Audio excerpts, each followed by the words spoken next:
This rabbit hole might be a little bit too deep for you, but check it out. I love you all. Yes, we are bored. We're all bored now. But has it ever occurred to you, Wally, that the process that creates this boredom that we see in the world now may very well be a self-perpetuating, unconscious form of brainwashing created by a world totalitarian government based on money, and that all of this is much more dangerous than one thinks, and it's not just a question of individual survival, Wally, but that somebody who's bored is asleep, and somebody who's asleep will not say no? See, I keep meeting these people. I mean, just a few days ago, I met this man whom I greatly admire. He's a Swedish physicist, Gustav Bjornstrand, and he told me that he no longer watches television, he doesn't read newspapers, and he doesn't read magazines. He's completely cut them out of his life because he really does feel that we're living in some kind of Orwellian nightmare now, and that everything that you hear now contributes to turning you into a robot.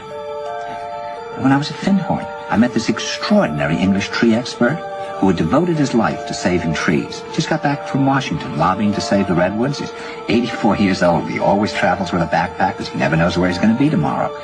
And when I met him at Findhorn, he said to me, "Where are you from?" And I said, "New York." He said, "New York, yes, that's a very interesting place. Do you know a lot of New Yorkers who keep talking about the fact that they want to leave but never do?" And I said, "Oh, yes." And he said, "Why do you think they don't leave?"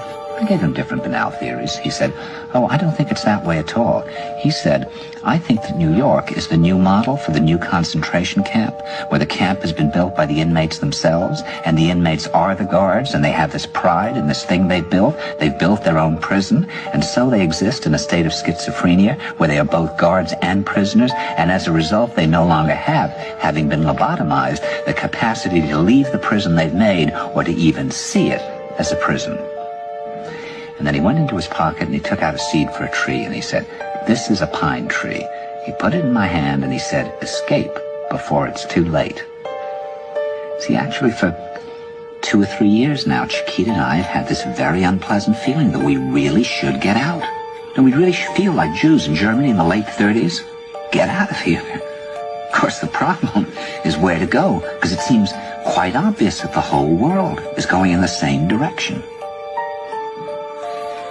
See, I think it's quite possible that the 1960s represented the last burst of the human being before he was extinguished, and that this is the beginning of the rest of the future now, and that from now on there'll simply be all these robots walking around, feeling nothing, thinking nothing, and there'll be nobody left almost to remind them that there once was a species called a human being.